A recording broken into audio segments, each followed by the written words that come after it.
Esto es ACG Podcast, Voces del Negocio Ganadero. Segunda temporada. Este podcast es presentado por Laboratorios Microzules. En Uruguay, el mayor exportador de productos agroveterinarios. Apoya Chevrolet Florida y Almacén Rural. Todo para un país de campo. Hola a todos, sean muy bienvenidos a un nuevo episodio de ACG Podcast, Voces del Negocio Ganadero, donde, como siempre decimos, conversamos de distintos temas que repercuten en el sector agropecuario, con actores, ya sea productores, socios de ACG, distintos protagonistas, políticos, jerarcas y demás. En el día de hoy es un gusto recibir acá en el estudio de Sound City en Carrasco al economista Álvaro Pereira, actualmente gerente de acceso a mercados del Instituto Nacional de Carnes. Con él vamos a conversar un poco acerca de la actualidad de Uruguay en los diferentes mercados, algunas oportunidades y posibilidades que se están dando en un mundo tan revolucionado como el que estamos teniendo y bueno, algunos temas más. En primer lugar, Álvaro, gracias por hacerte el rato, por venir hasta acá, un placer recibirte. No, muchas gracias por la invitación, un placer. Estos temas son apasionantes, así que vamos a ellos.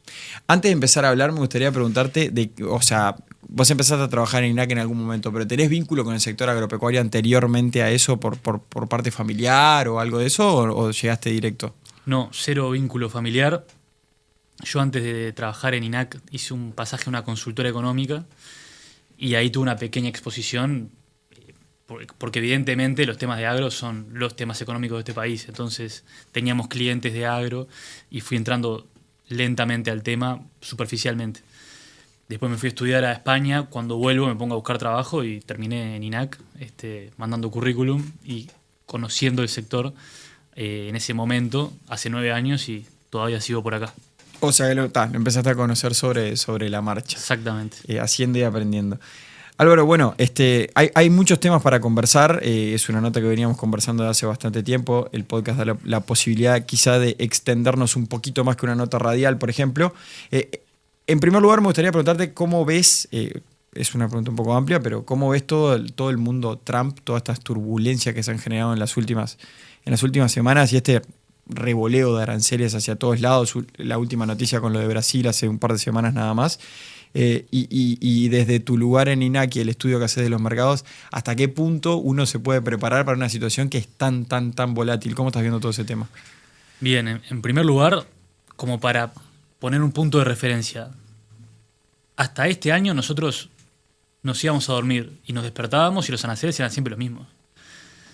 Y cualquier proceso de transformación de aranceles era algo que demoraba meses, años. Como muy rápido que un arancel cambie, un año, ¿no? Entre que uno consigue otro país con quien negociar un tratado de libre comercio, ambos países se ponen de acuerdo, se rebajan los aranceles, se firma, se aprueba a nivel legislativo, ejecutivo. Es imposible pensar que eso demore menos de un año. Ahora nosotros estamos viendo que de un día para el otro cambian los aranceles. Claro. Entonces eso es rupturista totalmente y totalmente nuevo. No hay ningún tipo de antecedente en la materia. Las herramientas que está usando la administración de Estados Unidos son legalmente leyes que se diseñaron en la posguerra para manejar la Guerra Fría, eventuales exabruptos que tenían miedo que sucedieran, cómo administrar relación comercial en ese contexto y no la usaron. O sea, estamos en una situación realmente muy particular. Son aranceles que se ponen a todos los productos, a todos los países. Entonces tampoco están diseñados como para optimizar el funcionamiento de ningún mercado en particular. Se pone el arancel y después uno ve qué consecuencias tiene sobre cada determinado mercado puntual. Son medidas buscadas 100% desde el punto de vista político, ¿no? Entonces, cosas que suceden en el mercado de la carne, que a uno le puede parecer que quizás se está estresando o sobrecalentando de alguna manera, lo que es una derivación de una decisión de otra escala, mucho mayor. Claro. ¿Hay alguna forma, capaz que la pregunta es un poco tonta, pero hay alguna forma en la que nosotros podemos ir viendo qué es lo que está sucediendo y preparándose? ¿O es definitivamente imposible eso porque mañana sale Trump en una conferencia y dice arancel para tal lado y... A ver, básicamente la mecánica que hemos visto, que de vuelta es un aprendizaje de la vivencia que hemos tenido en los últimos meses, que de abril a esta parte es donde hemos aprendido. Hay primero que nada una decisión de subir todos los aranceles de forma generalizada a todos los países del mundo. Estados Unidos estaba exhibiendo un déficit comercial, se entendía que eso era injusto de alguna manera, entonces para ajustar un poco, equilibrar exportaciones e importaciones, se suben todos los aranceles. Eso se hizo con algunas medidas de carácter temporal, pero lo que vemos es una prolongación de las medidas de carácter temporal. Es un horizonte, una transitoriedad prolongada. Entonces, eso lo venimos viendo sostenido en el tiempo. Y afecta de vuelta a todos los países de forma horizontal. Y lo otro que sucede es, algunos países reciben una carta firmada por Donald Trump diciendo que por razones X, Y, Z, Estados Unidos está evaluando subir los aranceles. Y eso de alguna manera es una invitación a negociar. La carta declara los problemas o declara las incomodidades y hay una invitación a los países a negociar. Esto se hizo con más de 20 países y bueno, se fueron sentando en la mesa Japón, Malasia, Indonesia y el último, o quizás el que más atención nos llamó, fue Brasil. Algunos países lograron de alguna manera atemperar la sobretasa que se les pensaba poner. En el caso de Brasil quedaron con el arancel, digamos, con la amenaza arancelaria que recibieron, la terminaron concretando en el nivel indicado, 50 puntos. Entonces, eso es un poco la mecánica. Hasta que Uruguay no recibe una carta, nosotros venimos pensando que vamos a ir acompañando al grupo general de países, que vamos a ir quedando en el régimen general. La siguiente pregunta es, ¿esto pensás que es bueno o malo? Y entiéndase la pregunta no desde un punto de vista político, sino en la medida de ir hacia un mundo que toda esta ruptura también lo marca como un mundo mucho más proteccionista para un país como nosotros, que somos agroexportadores y que la enorme parte de nuestra producción la ponemos en el mundo.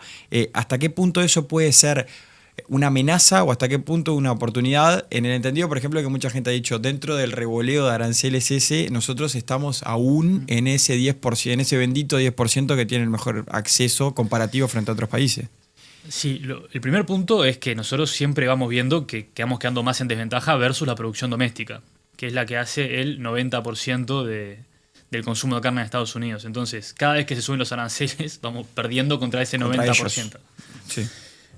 Es posible que se genere una ventaja transitoria con otros, pero el 90% se te aleja. Eso en primer lugar. Y en segundo lugar, de manera estructural, es difícil sacar una conclusión positiva. La capacidad de negociación que tiene nuestro país, que se beneficia de los grandes acuerdos, de las condiciones estables, un sistema que depende de ciclos biológicos, de operaciones súper largas, planificaciones prolongadas. Este tipo de situaciones me parece que es más lo negativo que lo positivo que se puede ver en el corto plazo. Está claro. Álvaro, en Uruguay se ha hablado mucho en el último tiempo de crecer. Y las exportaciones de productos agropecuarios y de carne vacuna entre ellas parece ser una de las principales herramientas para avanzar en este crecimiento. ¿De qué depende más, te parece, alcanzar ese objetivo? ¿Va por un lado de volumen? ¿Va por un lado de diferenciación de producto, de certificaciones, de diversificación de acceso a mercados? ¿Por dónde vos pondrías las prioridades?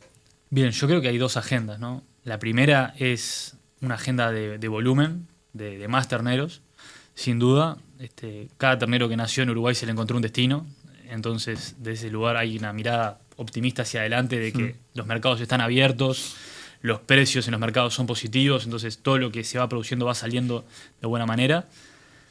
El desafío de la producción es bien interesante. Y el otro, en la trayectoria de precios, me parece que es muy difícil competir con estructuras de costos de países vecinos de América Latina. En ese sentido, nosotros tenemos que ir a trabajar a otro lugar. Tenemos que pensar en valor agregado, una demanda que existe, la conocemos. Sabemos los mercados que opera y los precios que opera Australia, Nueva Zelanda, Estados Unidos, Canadá. Me parece que ese es el tipo de cosas que tenemos que mirar nosotros con muchísima atención. Ahí se abre una agenda muy interesante. Tenemos, por ejemplo, en temas regionales, nosotros podemos mirar, diría, tres cosas. Primero que nada, Medio Oriente y Norte de África, como un lugar donde la barrera arancelaria es baja. No hay una intención de proteger a la producción doméstica. Ahí hay oportunidades bien interesantes y vemos que son trabajados por Australia y Nueva Zelanda intensamente. No tenemos desventaja en flete. Ahí me parece que hay un lugar interesante. Sudeste Asiático tampoco tiene grandes aranceles. Y lo otro, que es una agenda infinita, es ir conociendo bien en detalle China a nivel subnacional. Nosotros hablamos de China como una unidad. Eso me parece que tenemos que abandonar esa tradición y empezar a mirar distintas regiones, distintas cocinas, distintas ciudades. Cada corte tiene un destino privilegiado de una región distinta de China. Cada método de cocción es distinto en cada región de China. Estamos hablando de... Yo estuve en una reunión ayer con una provincia de China, Henan, 100 millones de habitantes. Claro. Una provincia. Sí, y te sí. invitan a participar en ferias y te invitan a conocer importadores de esa región. La semana pasada, una municipalidad, ni siquiera una provincia, una municipalidad de China, que se llama Xianxin, viven 1 millón de personas. Uno dice, bueno, no es tan grande para ser China, pero industrializan 500.000 de toneladas. O sea, lo mismo que Uruguay exporta, ellos lo industrializan. Lo importan, industrializan y lo distribuyen internamente en China. O sea, todo es de una escala monstruosa. Y que nosotros, con un arancel manejable, con una relación política súper privilegiada con China, con un acceso sanitario positivo, empezar a ir desgranando y conociendo, y en el sur vamos a hacer una cosa, en las provincias que llega el río Amarillo vamos a hacer otras cosas, en el norte vamos a hacer otras cosas. Me parece que ahí hay una agenda riquísima para seguir trabajando. Bueno, ahí está la oficina del instituto también trabajando, ¿no? Cada dólar que hemos invertido en China siempre sentís que te quedas corto. Nunca Claro. llegamos a ese momento en el que uno dice, bueno, me pasé. Claro. Para el año que viene tengo que achicar. Nunca llegamos a ese momento. Y en ese sentido es interesante lo que decís. En ese sentido decís, porque en el último tiempo estuvo, por ejemplo, aquella gran misión oficial en su momento encabezada por el presidente de aquel momento, Lacalle Pou, el TLC sobre la mesa, y era como una cosa, bueno, el TLC, como un acuerdo muy, muy amplio. Vos hablás de que hay posibilidad de mejora en acceso aún por afuera de un TLC, como con cosas un poco más logrables, más chicas, algo así. Correcto. A ver, hablemos de cosas que están pasando esta semana. En estos 2 meses, Uruguay está recibiendo auditorías virtuales, o sea, no estamos recibiendo delegaciones de chinos, estamos haciendo una auditoría, digamos, ellos en China, nosotros en Uruguay. Se contrata un equipo de filmación y se entra a las plantas, y vamos a habilitar 8 plantas más para exportar mondongo a China. Y eso, para la planta que recibe esa auditoría, es un cambio sustancial. Exacto. Sí. Y de ayer para hoy. Ayer una auditoría virtual y salió muy bien. Y eso es una por semana, y eso es una cosa súper concreta. Y no precisás que el presidente de la República firme un tratado, o sea, es algo que se puede llevar a nivel técnico, Está claro. que está bendecida de cierta manera por esta asociación estratégica integral y esta lógica de que es realmente una relación muy cercana que tenemos con China. Y se van dando estas cosas. Sin ir más lejos, Brasil no puede exportar carne con hueso a China. ¿Qué precio, qué parte del precio de los novillos está sostenido en Uruguay por esa habilitación que Uruguay tiene? Hay un logro sanitario, pero también hay un reconocimiento a la relación. Se va dando un montón de cosas que en el día a día se van alcanzando. Sin duda alguna, un tratado de libre comercio es bien importante. Es bien importante porque desaparecería el arancel del 12%, que en otros productos es un poquito más alto, o sea, en menudencias o en carne ovina. Y también el TLC te da otra visibilidad, que eso es siempre interesante cuando uno va a China y logra aparecer en los diarios y logra que se le dé un poquito más de relieve y generar tracción comercial. Pero te pongo otro ejemplo. Hoy en día un rabo de Australia, en China, nosotros le hemos visto al doble o al triple de precio que un rabo uruguayo. Y la diferencia arancelaria es 10 puntos. Entonces hay algo que vale 200% o 300% más que otra cosa. Y la diferencia por razones meramente arancelarias impositivas es 10 puntos, de los 200 o de los 300. Entonces, sin duda, para trabajar en materia de marketing y campañas y relaciones comerciales y mejora de la calidad, esa agenda no se puede detener y no tiene sentido que se detenga a la espera de un tratado de libre comercio. Todo esto partiendo también de la base, entiendo que en todos estos destinos que vos mencionás, la carne uruguaya es muy bien vista, es querida. Correcto. Nosotros tenemos un reconocimiento muy, muy alto a nivel de los importadores. Reconocen perfectamente el rol de Uruguay en el comercio global, reconocen perfectamente, digamos, la confiabilidad y esa situación de que Uruguay no falla y siempre está. La agenda que tenemos de crecimiento es en el consumidor. Uno ve, por ejemplo, nosotros medíamos en el 2023 reconocimiento de los distintos orígenes de carne en China. Era un año que Uruguay había exportado más que Australia, pero Australia era el número 1. Entonces, el grueso de la carne en China es China, luego viene Brasil, luego Argentina. Ese año venía Uruguay y en cuarto lugar venía Australia, pero cuando se le preguntaba al chino, le preguntaban por carne y decían primero Australia. Entonces, sin duda ahí tenemos también una agenda muy importante para seguir trabajando. En China, por ejemplo, ¿está habiendo espacio para acceder con carne de calidad? Que en su momento era como un mercado distinto, por ejemplo, la carne que iba a Europa con la carne que iba a China. Ahora, ¿cómo lo ves eso? Hablar de China y espacio es... O sea, China hay espacio para todo, claro. Sí, no terminás nunca. Para poner, digamos, proporciones. En China el 70% de la carne que se consume es de origen chino. Productores familiares, muy pequeña escala. Estamos hablando de que el 95% de los productores tienen menos de 50 cabezas. Entonces ahí ya hay una posibilidad de ir obteniendo mercado y creciendo contra esa producción doméstica que es bien importante. Y el otro 30%, 40% es Brasil, 20% Argentina, 10% Australia, 10% Uruguay, 6% Uruguay. Entonces realmente Uruguay para crecer, en China el espacio es infinito. Sí vemos que en Shanghái nos está yendo muy bien con carne de alto valor, también en las ciudades del sur, pienso en la región de Guangdong, donde está Shenzhen, lo que sería el Silicon Valley de China. Ahí también tenemos algunos importadores particularmente afectos a la carne uruguaya. Y estamos viendo que además de la carne que, digamos, uno cuando hace la descomposición clásica de la carcasa pensaba, bueno, el trasero a Europa, cortes del delantero, si no lo logro meter en Estados Unidos o quiero mandar algo con hueso, lo mando a China y block y trimming a Estados Unidos. Nosotros vemos que esa composición está cambiando y que China está llevando cada vez cortes más distintos, ¿no? Claro. Ahí se me ocurre también preguntarte que estás constantemente arriba de los mercados. Recién vos mencionabas como tres partes, ¿no? Medio Oriente, el norte de África, sudeste asiático y las distintas provincias de China. ¿Podrías como ejemplificarnos en cuánto mejoraría el acceso de Uruguay a los mercados en el caso de que se pueda concretar alguno de esos beneficios sobre los que se viene trabajando tanto? Yo te comentaba en la previa de la nota del gráfico que compartía Ignacio Bartesay hace un tiempo en Twitter, que de los primeros 15 destinos de Uruguay no tenemos acceso preferencial con ninguno de ellos, solamente con México y parcialmente. Entonces, en la medida en la que se pueda concretar algo, ¿cómo lo podríamos cuantificar en cuánto mejor sería para nuestro país? No sé si se entiende un poco, media amplia la pregunta. No, está bien. Digamos, es amplia la pregunta. Separémosla en 2, 3, quizás 4 partes. Digamos, ¿cómo es la inserción exitosa de una cadena cárnica en el mercado internacional? ¿A qué cosas hay que hacer tic para que uno pueda decir yo estoy exitosamente operando en el mercado internacional? Lo primero sería el acceso sanitario. Ahí realmente Uruguay está muy bien. Y la agenda pendiente es más bien acotada. Para la carne bovina. Nos faltará una menudencia en algún lugar, nos falta abrir Indonesia, pero realmente tenemos un acceso sanitario en carne bovina muy, muy importante. En carne bovina estamos un poco atrás. Sí. El segundo tema sería el arancelario. Bueno, si estoy operando en el mercado me gustaría pagar menos impuestos que los que paga mi competidor.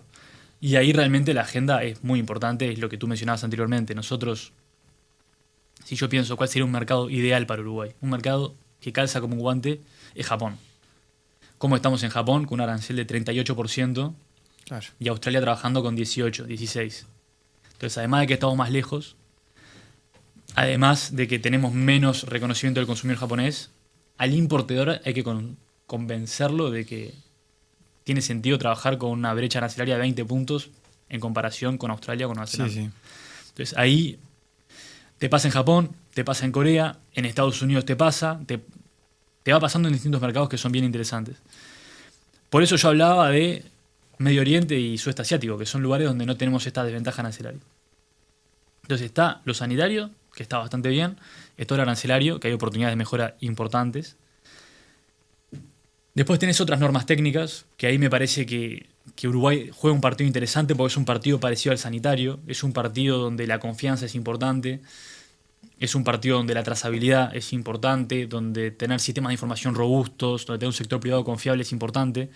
Entonces, toda la conversación que tenemos en Europa con la norma europea de no deforestación, es una situación que Uruguay puede salir airoso, puede capitalizar, y puede sacar una ventaja. Entonces, Uruguay queda categorizado como riesgo bajo de deforestación, Argentina queda como riesgo medio, Brasil queda como riesgo medio. Entonces, ahí es el partido de las normas técnicas. Por un lado es un partido de costos, porque hay que armar sistemas para cumplir, pero en esos costos uno tendería a creer que Uruguay puede cumplir de forma más satisfactoria que otros competidores. Y el último partido es lo que hablamos, marketing, comercialización, es vivir en la mente del consumidor y que cuando el consumidor quiera comer algo y se quiera dar un gusto y esté cumpliendo años y vaya a salir a comer, piensa en nosotros. Entonces ahí son como 4 capas de complejidad. Uno dice lo sanitario, lo técnico, lo arancelario y el partido del marketing. Clarísimo. Intentar ser exitoso en los 4, ¿no? Y ahí es cuando uno generaría la mayor tracción posible. Clarísimo, clarísimo. Me frenaría en cada uno de los mercados que hay, pero no lo vamos a hacer por una cuestión de tiempo. Sí me gustaría preguntarte por Unión Europea-Mercosur. ¿Cómo ves la posibilidad de ese tratado? En algún otro momento, hace un tiempo atrás, sobre todo con la administración anterior, estuvo como un poco más en agenda por ahí el Transpacífico en su momento, bueno, el TLC con China, lo que estábamos hablando. Ahora está esta posibilidad de Unión Europea-Mercosur en un destino que, donde se nos ha ido achicando el tema, por ejemplo, del cupo de la cuota, donde estamos entrando con otro tipo de arancel y donde es un mercado para carne de alto valor. ¿Cómo ves la posibilidad de que ese tratado finalmente, después de tantos años, pueda concretarse, que obviamente es una incógnita todavía, pero bueno, hay señales de que parecería que en algún momento está más cerca? Bien, el Tratado de Libre Comercio entre Mercosur y Unión Europea, digamos, se ve distinto en distintas oficinas o en distintos escritorios. Si uno lo mira desde el MEF o de la Cancillería, es un acuerdo muy liberal y muy interesante porque realmente se desgravan un montón de productos. Entonces, la Unión Europea le saca los aranceles al 91% de los productos posibles. Si uno lo mira desde Cancillería de vuelta, hay una desgravación importante. Si uno va al Ministerio de Ganadería, uno ya empieza a ver que de ese 91% de productos desgravados, el 9% que mantiene algún tipo de barrera arancelaria es típicamente un producto agro. Claro. Porque es donde Europa... Es donde ha estado el problema, claro. Y es donde con Europa Francia, tiene sensibilidades. Sí. Entonces, ahí hay que empezar a leer los anexos. Yo siempre digo que yo he leído 70 veces el anexo B54, no sé qué dice el resto del acuerdo. Porque el B54 es donde está la cuota de la carne. Entonces, si uno está en el Ministerio de Ganadería y empieza a descargar los anexos, empieza a ver qué pasa para la miel, qué pasa para la soja, uno empieza a leer la letra chica. Y si uno va al INAC, realmente uno ve que tiene que entender en detalle cómo funcionan las concesiones para la carne bovina. Lo que hay para carne bovina son dos cosas. Desaparece el arancel de la cuota Hilton, entonces eso es dinero cantante y sonante que está en la mesa. Hay 13 millones de dólares que ya no se van a cobrar. No voy a decir que son 13 millones de dólares para Uruguay, o sea, son 13 millones de dólares que están dispersos en la cadena para ser litigados entre un consumidor europeo, un importador europeo, un exportador uruguayo, un productor uruguayo. Está claro. Pero son 13 millones de dólares que el fisco europeo ya no recauda más. Y después hay una cuota nueva de 99.000 toneladas peso canal a repartirse entre los 4 países de Mercosur. Entonces, ¿cómo uno interpreta esa cuota de 99.000 toneladas? En función de lo que produce Mercosur, es una cuota más bien pequeña.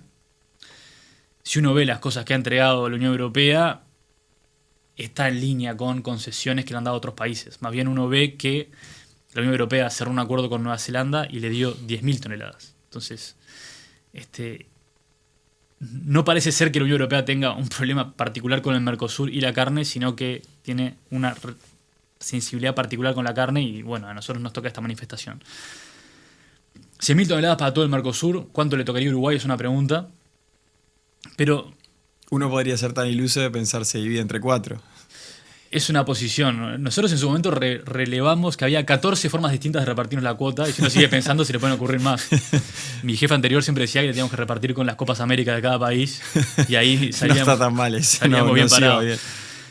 Uno puede repartir la cuota por volúmenes, cantidades, uno se puede imaginar distintas variantes, pero lo que es interesante me parece desde nuestro lugar, nosotros pensar que esa cuota se utiliza para cortes de alto valor, para cortes del trasero, y que con esa renta que se obtiene ahí también podemos mandar, digamos, los delanteros a China, el asado a Uruguay, el bloque de trimming a Estados Unidos. Entonces, no limitarnos a cuánto impacta la cuota en el comercio específico de ese contenedor puntual, sí, sino cómo sostiene el precio un novillo en general. Nosotros cuando vemos que se procesa un novillo en Uruguay, vemos el trasero Europa, un delantero que puede ir a China o Israel, de vuelta hay cortes más locales, colita de cuadril, asado a Uruguay, y después se van armando los bloques y los trimming a Estados Unidos.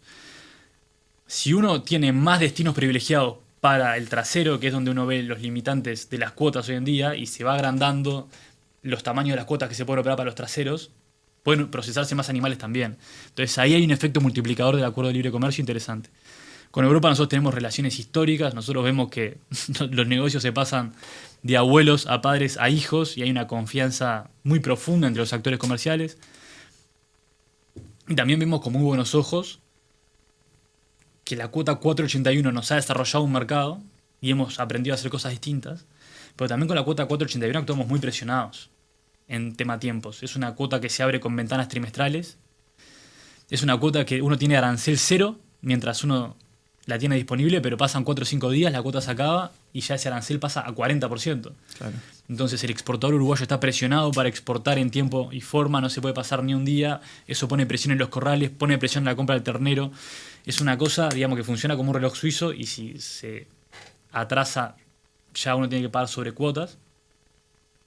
Y también tiene un límite, digamos, te obliga a exportar de forma, digamos, espasmódica. Vos entrás con la cuota 481 el 1 de enero, 1 de abril, 1 de julio, 1 de octubre. Nosotros tener cuotas distintas con Europa nos permitiría también tener una relación comercial mucho más armónica, sí. Poder distribuir cosas en el tiempo, poder sostener un flujo más estable, poder llegar a Europa, intentar 481, te quedaste sin cupo, bueno, entras con la cuota nueva. Me parece que también dotaría todo el comercio con Europa de una estabilidad y lo pondría en una situación, digamos, de mayor confort comercial, que también es algo que uno quizás no lo ve en los aranceles, pero que tiene su valor sin duda. Está claro, está claro. Álvaro, me quedan 2 preguntas para hacerte. En primer lugar, ¿hay algún mercado o alguna región particularmente prioritaria en el trabajo que se está haciendo desde INAC? Se ha hablado mucho, por ejemplo, en el último tiempo, vos lo mencionabas en tu discurso, del sudeste asiático, pero también está China, lo del Medio Oriente, Norte de África, la situación de Estados Unidos, Europa, en fin, se puede profundizar por muchos mercados. ¿Pero hay algún lugar que sea prioritario? Por ser totalmente concreto, nosotros hoy en día en materia de presupuesto de marketing tenemos 40% asignado a China. Bien. Eso me parece que es lo más claro que uno puede decir respecto a sus prioridades.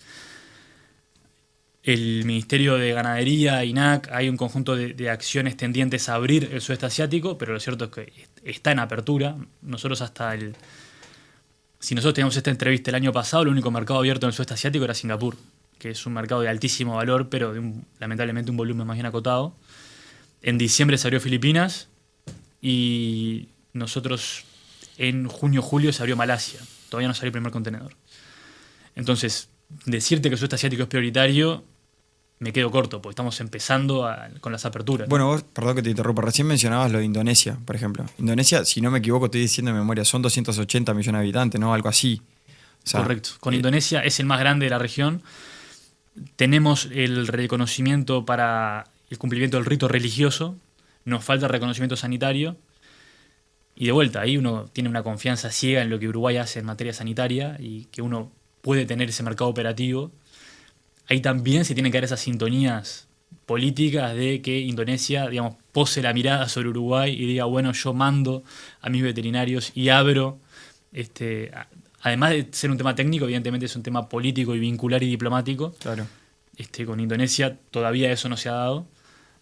En ese sentido, conecto con el punto anterior. Sudeste asiático es una prioridad, su etapa de apertura, ¿no? Estamos en esa etapa al día de hoy, en una etapa concreta de comercialización. La Santísima Trinidad sigue siendo China, Europa, Estados Unidos. Con eso uno hace el 90% de la exportación y es ahí donde jugamos el partido. Bueno, ya han estado en las exportaciones han estado bastante repartidas, casi en tercios, por lo menos en las últimas cifras. China ha perdido un poco esa predominancia que, por ejemplo, tuvo el año pasado o en 2023, ¿no? Correcto. Uno ve que hay cortes que están clavados, ¿no? Uno ve que bife ancho, lomo cuadril es en Europa, garrón, brazuelo, cogote, aguja, paleta es en China, el orgánico es Estados Unidos, y después hay unos cortes que están un poco más huérfanos que dependiendo del precio a dónde van, digamos, lo que uno genéricamente titula recortes, que es básicamente un producto que tiene un procesamiento posterior y va industrializado y participa de distintos alimentos. Eso lo va llevando los precios. Estuvo más en China, en un momento llegamos a tener 66% de la exportación uruguaya en China, eso ahora lo vemos mucho más en Estados Unidos, pero si uno, digamos, retira del análisis ese componente más de commodity y de mercado de spot y de ese producto que va pasando de mercado a mercado, es un producto que históricamente estuvo en Rusia, ¿no? Si uno saca eso del análisis, ve relaciones súper sostenidas y digamos una relación exportador-importador muy sostenida en el tiempo, con Europa, Unión Europea y Estados Unidos en los negocios que te mencionaba anteriormente.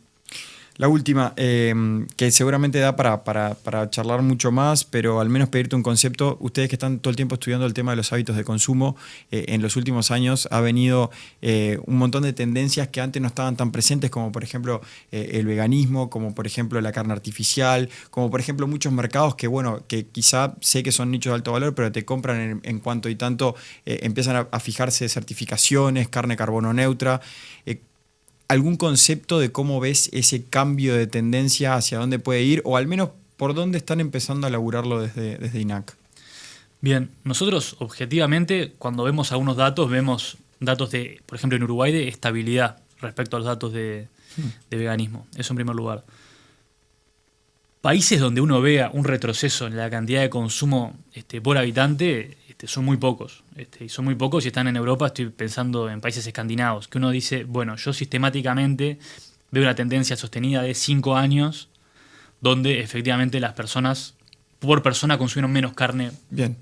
Entonces eso como para objetivizarlo, independientemente de que haya un país que pueda haber un movimiento en el hábito doméstico por razones económicas, como fue el caso de Argentina típicamente, que uno diga, bueno, el nivel económico se sostuvo y esta población consume menos, son muy pocos los casos, en primer lugar. En segundo lugar, respecto a la carne, digamos, nosotros vimos que los productos de símil, productos que pretenden ocupar el espacio de la carne en el hábito de consumo, muchas veces vinieron a agregar y a generar un consumo adicional y no a sustituir la carne. Estoy pensando en hamburguesas vegetales, por ejemplo. Vemos una agregación, digamos, de consumo y no la persona deja de comer esta hamburguesa para comer carne. Lo que sí vemos son preocupaciones, digámosle, en Estados Unidos el orgánico es muy claro, es una preocupación muy específica y que tiene un sello muy definido, como un ejemplo de un sello que es bien reconocido por los consumidores, ¿no? El orgánico es muy claro lo que significa en Estados Unidos y es muy reconocido y tiene un sobreprecio. Y después en otros mercados vemos preocupaciones, por ejemplo, de sostenibilidad, pero que de alguna manera son o más bien genéricas, o que hay un conjunto amplio de sellos que pueden satisfacer esa demanda. Entonces, una cosa es no deforestación, otra cosa es carne a pasto, y de repente el consumidor no ha ganado ese detalle de ir distinguiendo cuál es cuál y cuál es que genera un sobreprecio específico por sobre el otro. Más bien que en algunos mercados vemos a veces una masa un tanto confusa y también vemos que el consumidor lo interpreta de esa manera de etiquetas. Digamos, con excepción del orgánico en Estados Unidos, hay otro conjunto de etiquetas que son importantes y que vemos que hacia ahí hay un movimiento típicamente en Europa, pero que no es claro que yo te pueda decir, no, mira, si uno exporta carne a pasto en Europa, más tanto por ciento, si uno exporta libre de hormonas es más X%. En ese sentido vemos que hay una situación todavía que resta una maduración. Perfecto, es un proceso. Álvaro Pereira, economista, gerente de acceso a mercados de INAC, gracias por este rato, por haber venido hasta acá, y te dejo la invitación hecha en unos meses, te invito de nuevo, vení y charlamos otro rato. Muchísimas gracias y encantado de volver.